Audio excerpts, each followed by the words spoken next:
Cinema theatre లోపలికి enter కావాలంటే ticket కావాలి. లేదా ఒక గుడిలోకి వెళ్ళాలంటే ఆ దర్శనానికి సంబంధించినటువంటి టికెట్టో అదో ఉంటుంది. అక్కడ సాధ్యం అవుతుంది. కానీ ఒక రాష్ట్రంలోకి రావాలంటే టికెట్ ఉండదు కదా! దాన్ని అడ్డు పెట్టుకునే బంగ్లాదేశీ వాళ్ళంతా కూడా అస్సాం మీద కాన్సంట్రేట్ చేస్తున్నారు. అస్సాంలో జరుగుతున్న కుట్ర ఏంటంటే హిమంత బిశ్వ శర్మ అక్కడ ఉన్నటువంటి వాళ్ళని ఎవరైతే బంగ్లాదేశీలు చొరబాటుదారులు ఉన్నారో వాళ్ళని తరిమేస్తున్నాడు.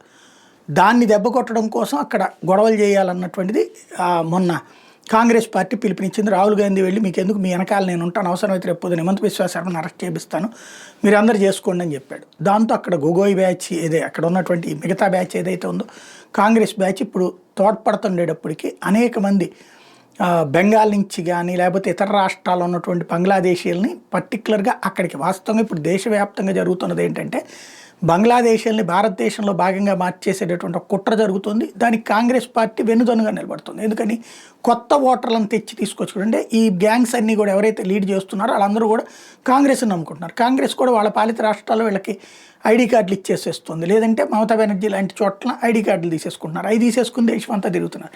ఇప్పుడు ఇట్లాంటి వాళ్ళని ఐడెంటిఫై చేస్తున్నటువంటి వాళ్ళు ఇప్పుడు క్రమంగా పెరుగుతున్నారు. తాజాగా బొంగైగాన్ రైల్వే స్టేషన్ దగ్గర ఢిల్లీ నుంచి వెళ్తున్నటువంటి రైల్లో బంగ్లాదేశ్ ఆరిజిన్ ముస్లిమ్స్ అనేక మంది ఎక్కారు. ఢిల్లీ పోలీసులు చెక్ చేయలేదు.